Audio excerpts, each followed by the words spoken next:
American Idol. So today we're going to be watching some scary videos. So basically,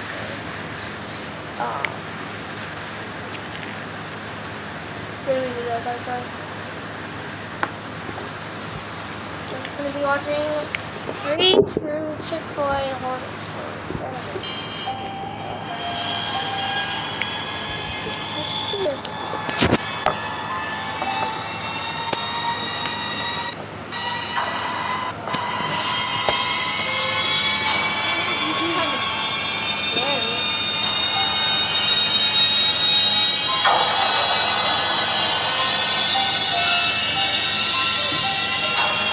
This next story was inspired by a catastrophic event that went down in Oklahoma City. It was all captured by the Chick-fil-A's drive-thru surveillance cameras. Here, you can see what looks to be multiple individuals hopping through the drive-thru window and into the restaurant. Kinda strange why someone would abandon their car, right? Here's a dramatized animation that showcases what went down that day.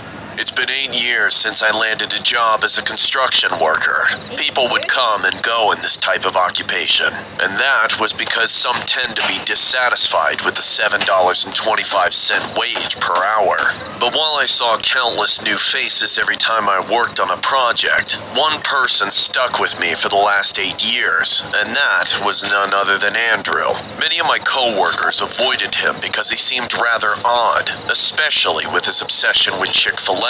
However, he was always punctual and diligent, supporting team members whenever they needed him. So, generally, he was an awesome guy to work with. However, one time, he went below the belt, causing a ruckus at the work site, all because the boss wanted him to work overtime, which meant he had to wait an extra 2 hours to get his beloved smokehouse barbecue bacon sandwich at Chick-fil-A. To be honest, it was quite the spectacle, as he literally looked like a grown adult behaving in the manner of a kid who didn't get what they wanted. He began having a hissy fit, banging his head with a piece of plywood till his face was covered in blood. Had I not been there to intervene, he would have beaten the boss to a pulp over a sandwich. One day, while we were at the construction site, it began to rain cats and dogs, and the winds made the scaffolds jiggle. So, I sought shelter, while Andrew drenched himself in the rain, working sedulously. I tried calling out to him, saying, "Hey Andrew, come over here! You'll catch a cold if you stay under the rain like that!" However, I received no response. He didn't even look in my direction, and so I did as any good friend would do. I put on my raincoat and took an umbrella. Then I approached him and crouched, shielding his upper body with the umbrella, although he was already soaked. When I tried speaking to him again, I said, "Hey, man, I have nothing against persistence and commitment, but you're older than me, alright? You can't push yourself too much, especially in this rain. You're gonna get sick as hell." Once again, he ignored me, the reflection of determination in his eyes. "Hey, are you even listening to me? Look, we were permitted to take a day off due to the weather, so we're not even supposed to be here. There was a Andrew, get out of here. Let me, guys. Maybe you can call it. warning on the news of severe thunderstorms. Then, moments later, while constantly pounding the nail with a hammer, he finally replied, giggling deliriously. No, I can't stop now. I need to earn more if I want to get more of that Chick-fil-A sandwich. And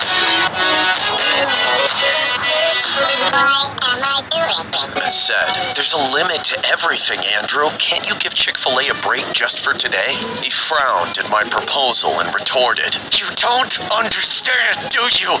I have Chick-fil-A every single day. Breakfast, lunch, and dinner. It's my oxygen, all right. I can't live without it." "Andrew, it's just one day." "Can you live without oxygen in one day?" he asked, growing impatient. No, I can't. But these are two different things, Andrew. There are other types of food you can eat. Infuriated, he said. If you don't want to work, then don't. I'm not forcing you to. That's not what I'm trying to say, Andrew. You see, leave me alone or I'm calling the cops. I couldn't get through to him no matter how much I tried. So, as soon as he completed his task, we took the car and drove off. I was in the passenger seat while he was the driver. This was Andrew's car, and we'd always taken the ride together from the house to the construction site and vice versa, because we were neighbors. As we drove to the Chick-fil-A restaurant, I noticed the appearance of thunderstorms getting worse with every second. The windshield wipers didn't do much justice, as the rain and debris were quite alarming, but I could sense that Andrew was still mad at me because of what I said, and so I opted to compromise. Look, I'm sorry for what I said, okay? Do you mind if we head home? The weather is getting pretty bad. I have to get my hands on that sandwich today! Are you blind, Andrew? Do you see the skies, dude? That doesn't look like precipitation to me. There could be a typhoon headed our way. Andrew remained silent, unfazed by the incessant moans of strong winds increasing in speed. Andrew, turn this vehicle around now! Still, there was no answer. So then, when I finally had enough, I said, Andrew, what is the matter with you? This is precisely why everybody else wants to stay away from you! In frustration, I banged on the door and added, You know what? I give up. All of them were right about you. You're nothing but a freak. Shut up! Shut up! Shut up! I want Chick-fil-A! I want it! I want it! I want it! I want it! I want it! He uttered words like a maniac, drooling all over the wheel. Then, not a moment too soon, I saw it from a distance, an ominous presence in the form of treacherous winds that descended in a graceful yet intimidating spiral, as if it were the behest of Vulcan, a god of destruction. This mass of exponential power laid waste to the fields and houses upon touching the ground. Hey, Andrew, I know we've had our differences, but we've got to go find a bunker, fast. No can do. Chick-fil-A is right up ahead, and this is the only way to heaven, so whether you like it or not, I'm getting my sandwich by all means. Then, without a moment's notice, he stepped on the gas, accelerating the car's speed, prompting me to hold on tight to my seatbelt. With all my strength, I bumped into him and forcefully took the wheel. This is for your own good, my friend! Get off the wheel! This is my car! Andrew struggled, and despite his old age, he was strong. The vehicle zigzagged, almost toppling over. Then, when it finally came to a stop, I took off my seatbelt, about to open the passenger door, but it was already too late. Emmy! Emmy! Converging with a pile of debris and cattle, with the notion of our impending doom, I mustered every ounce of courage to open the door and jump off. Luckily, I landed on a pile of crops and ran to the Chick-fil-A restaurant, the closest building to hide for cover.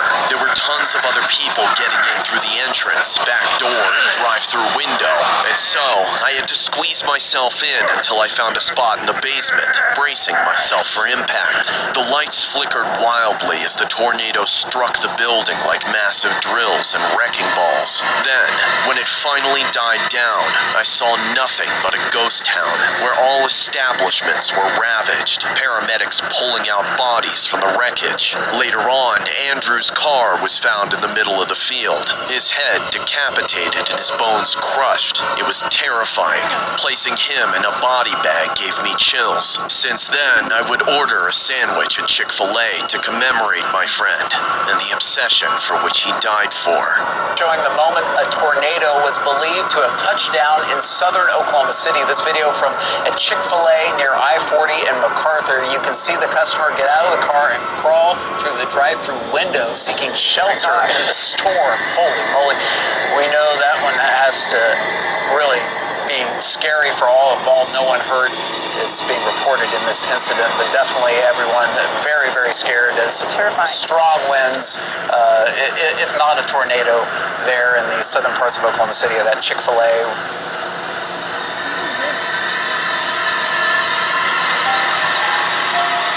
Okay guys, that was the first horror story.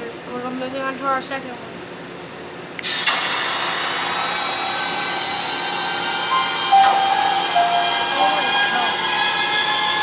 Remember when he started hitting the First and foremost, we want to apologize to any Chick-fil-A fans in advance. This is hands down one of the most disturbing fast food stories we have ever covered on the channel.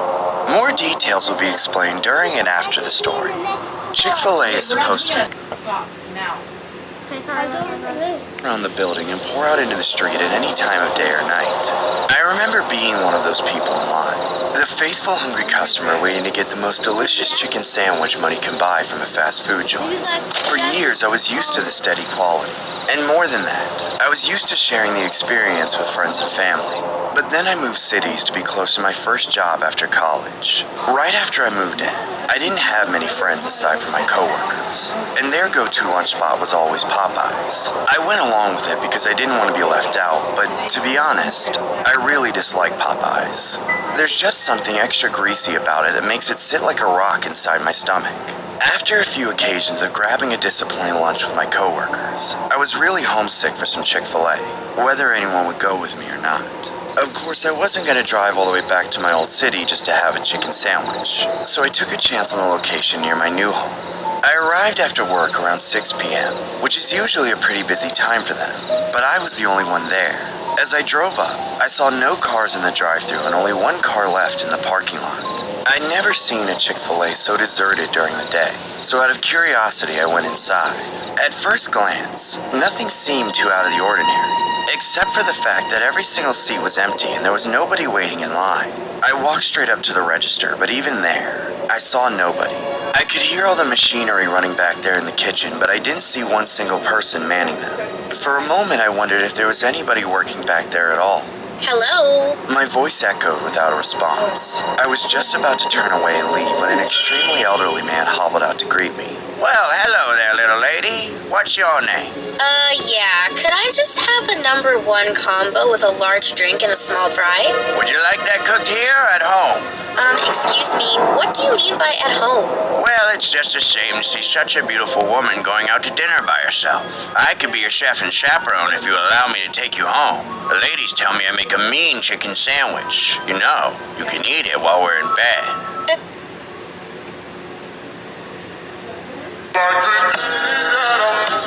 Oh, that's very sweet of you, but no. You sure? I can make it extra juicy just for you. I said no, thank you. I have a boyfriend. Well, if you have a man, then where the hell is he? That's none of your business. Just take my order, please. All right, then fine. I see how it is. What was it? Number 1 with a large drink and a small fry? Yes, thank you. All right, then. I'll be back. Gotta make it myself. Don't go anywhere. I couldn't believe my ears. I never had such bad service at a Chick-fil-A before. I was starting to see why nobody in this town ever wanted to eat here. And by the looks of it, if that guy was the manager, nobody wanted to work here either. It was obvious now why it was so empty inside. If it wasn't so eerie, I wouldn't have believed my eyes when I saw a glimpse of a little mouse running around the corner. I couldn't believe a place like this wasn't already out of business. Even more so because the service was about as quick as it was respectful. I got bored quickly while waiting, and at some point, I got up to use the bathroom. More just to kill time than for actually needing to urinate. But when I got into the bathroom, I just about ran out then and there. And God, I should have. It was filthier than any public restroom I've ever seen. Even those rundown gas station bathrooms that people do all sorts of stuff inside of. The toilet seat was crusted over with something. But at least there was enough toilet paper to cover it up so I could sit. But that wasn't even the worst part. I was in the middle of my urination when I felt something bite my ankle. I reflexively kicked my leg out, just to see a jumbo-sized rat fly up and hit the stall door, fall down and smack against the floor, then scurry away like Heap in The Victim. I immediately clenched up and pulled my pants back on and rushed out of that horrible stall. I went to wash my hands, but there was not a drop of soap in the dispenser. Worse still, when I looked down into the sink, I saw an army of cockroaches crawling out of the drain. At that point, I knew there was no point in trying to rinse off my hands. Every second I spent in that cesspit was just making me dirty. I stormed out of the bathroom ready to tear that old creep a new one, but he was somehow ahead of me. At the moment he saw me, he climbed on top of the counter and started screaming with my food in hand, dangling it out toward my face. Here's your food, sweetheart! Come and grab it like I'm your boyfriend! I marched up and snatched the food out of his hands before he could get the bright idea to start throwing it around like a crazy person. Shut up, sicko. What the hell is wrong with you? I made no indication that I wanted to continue speaking with him. I had my food and all I wanted to do was eat it, so maybe I could still get the little taste of home and make the best of this awful situation. I picked out a table in the far corner of the restaurant. At first glance, everything seemed to be in order. I had my drink, my sandwich, and my fries. Unfortunately, it didn't take long for me to notice that something was terribly wrong. And I'm not talking about flat soda or soggy fries. As I took my first bite of the sandwich, I noticed an unusual, unsettling, chewy texture. It sent a chill down my spine, like when you find an unexpected tendon in a bite of meat. I spat it out immediately. I looked first at the half-chewed pile and saw a dark spot that shouldn't have been there. My first thought was that something had burned. I threw the sandwich down on the table and pulled it apart. The top bun was fine, and so was the fillet. For a second, I thought I was tricking myself, but then I saw on the bottom side of the bottom bun that dark crescent shape. I picked at it thinking it was chalk, but it didn't flake away. I took a closer look and saw what looked like the shape of a tail and tiny little whiskers poking out of the bread. Still in disbelief, I pinched it and carefully pulled the object out of the bun. There, I held it up in my hand, and my jaw dropped. It was a baby rat with a tiny bite taken out of it. My stomach convulsed and I started dry heaving. At the same time, I couldn't stop myself from screaming. Somehow I had the wherewithal in that moment to snap a picture of the situation. But I didn't stay sane for very long. Knowing what I bit into and almost swallowed thoroughly broke my mind. I could hardly eat for weeks following the incident. I kept waking up from nightmares of baby rats spawning in my stomach and crawling out of my throat. Things have gotten better now, but I still haven't fully recovered from the PTSD. Of course, I'm suing everyone involved with the situation for everything they had, and I won't rest until that place is bulldozed and that crazy old creep gets thrown in the nursing home for the criminally insane that he belongs in. On November 25th, 2016, a Pennsylvania woman claimed that she found a small mouse which was baked into her Chick-fil-A sandwich. This is the alleged photograph of the sandwich in question. You can clearly see a mouse infused in the bun. Here's another image of the mouse separated. The woman was treated at a nearby hospital for extreme nausea and has since filed a lawsuit.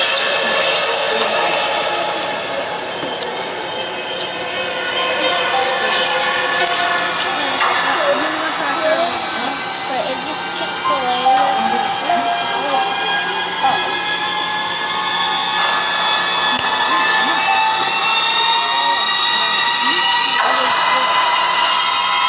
This story was inspired by a robbery of a Chick-fil-A restaurant caught on camera. Here, you can see two bandits crawling towards the back of the kitchen, where they attempt to rob a safe. Here's a dramatized animation of the occurrence. While enjoying a Chick-fil-A deluxe sandwich, I was lost in a realm of flavors exploding in every bite. However, I instantly woke up to the sound of my friend's voice saying, "Psst, hey, are you thinking what I'm thinking?" He leaned in closer, apparently vigilant of his surroundings, and whispered, "This place is loaded, man, I'm sure of it. Why don't we—" I already knew what he was about to propose, and so I butted in and said, "I see where this is going, all right? I thought we talked about this and swore we would never go back to our old ways." "Shh! You're not seeing the bigger picture here, Malik. We don't have to work for the next 5 months if we get our hands on this baby," he said, eyeing the door with the staff-only sign. "I told you, Darius, I'm done. Didn't you get enough of going Sorry about that, guys. that I'm starting on a clean slate, all right? I'm not doing this anymore." As I went back to finish my chicken sandwich, Darius snatched it from me, threw it on the floor, and stepped on it with his foot. It happened so fast that I couldn't turn my eyes away from the sandwich. Then, he stood up, grabbed me by the collar, and said, "You'll be able to pay off all your mama's debt if you do this, Malik. Look here, this isn't for me, okay? Look at me when I'm talking to you." He slapped me hard on the face, which might have caused the attention of some of the staff and other customers in the joint. "Way to go, wise guy. Do you want the whole restaurant to hear you? Huh?" I replied, anxious about other people hearing Darius's devious idea. In an attempt to calm down, Darius took a seat and whispered, "What I was trying to say was don't do this for me. Do this to help your loved ones and yourself, okay? Besides, if you chicken out, I know where your mama lives, Malik." "What are you trying to say?" "All I'm saying is that I know people who do a lot of dirty stuff, and with a single word, I can get them to pay your mama a little visit, if you know what I mean." 2, 3. Whoa! closer and whispered, "Don't you dare go near my mama, you hear me?"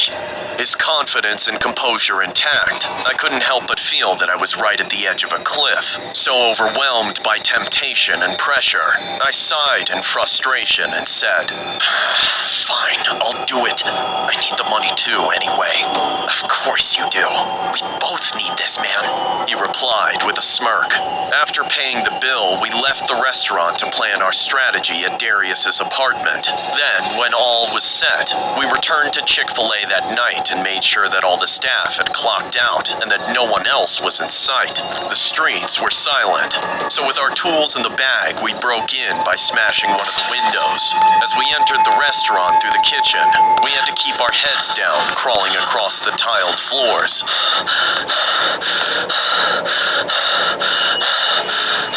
I can't believe I'm actually doing this. What if we get caught? Nettled by my whining, Darius replied, "There aren't any guards at this time, so rest assured that it's only the two of us here." From the kitchen, we arrived at the central area intended for customers, surrounded by tables and chairs. But unlike the brightly lit ambiance that once resided here, the entire place was shrouded in darkness, our path guided by several dim lights, casting shadows on the corners of the room. Moments later, I heard the sound of metal clanging, resonating from the kitchen. "Darius, psst, do you hear that? I think we better go back and rethink our strategy." "Stop being so paranoid, will ya? It must have been some rodent or something. I need you to focus, Malik." Right in front of us were glass windows aligned with an entryway, also made of glass, meaning that if someone decided to take a peek, Darius and I would be sitting ducks. Upon nearing the counter, I noticed a dark figure with the contours of a man standing on a sidewalk just across the Chick-fil-A restaurant, and he appeared to be looking in our direction. "Darius," I whispered, "fall back. I think we need to get the hell out of here." "What is it with you this time?" I pointed to the man across the street, but all that Darius said was, "Don't mind him. He's just one of those homeless people wandering the streets at night." "Jeez, what makes you so sure?" "One more word from you, Malik, and I'll beat you to a pulp, even if that means going back to jail." Despite my reluctance, I decided to take Darius's word for it and forced myself to turn a blind eye, even though my heart was pounding like crazy. Then, when we finally reached the counter, Darius told me, "All right, now this is where I need you the most, Malik. Don't you dare screw this up." He gave me instructions to be on the lookout for anyone peeking. So, while Darius was busy drilling the safe, I remained lying on my stomach like a spotter in the military force with a knife in my hand. Every now and then, cars would pass by, so I made sure to keep my head down the entire time to avoid grabbing anyone's attention. Then, amidst the drilling noise, I could hear the sound of lights flickering and electrical lines sparking, making me all the more anxious, afraid that Darius and I might accidentally start a fire. Moments later, I noticed another car passing by, but unlike the others, this one appeared to be slowing down right in front of the restaurant. "Darius, stop drilling, I mean it. A man just stopped his car in front of the restaurant. It could be a cop." My heart throbbed faster as I saw a man exit the vehicle with a flashlight and a crowbar in his hands, motioning towards the Chick-fil-A. Only 4 minutes. So you just told me 5 minutes, like 5 minutes ago. No, it's 2 minutes. 2 minutes. Just a tiny bit longer. Darius was on standby, holding his driller while remaining silent. Then, moments later, the guy approached the glass door, in which I quickly crawled backwards to stay out of sight. But before he could take a peek, his phone rang, and he went back to his car and drove off. After he left, Darius went back to drilling until he opened the safe. Then, we made a run for it as soon as we filled the bag with cash. The following day, we were both on the news. Luckily, since we wore masks and gloves, the investigators couldn't identify who we were. However, with the recollection of that frightful night, I would forever be traumatized by this experience. I still don't know if that man with the crowbar was another fellow bandit or just some off-duty employee. Nonetheless, Darius would continue to threaten me to do his dirty work till this day, and there is no way for me to escape.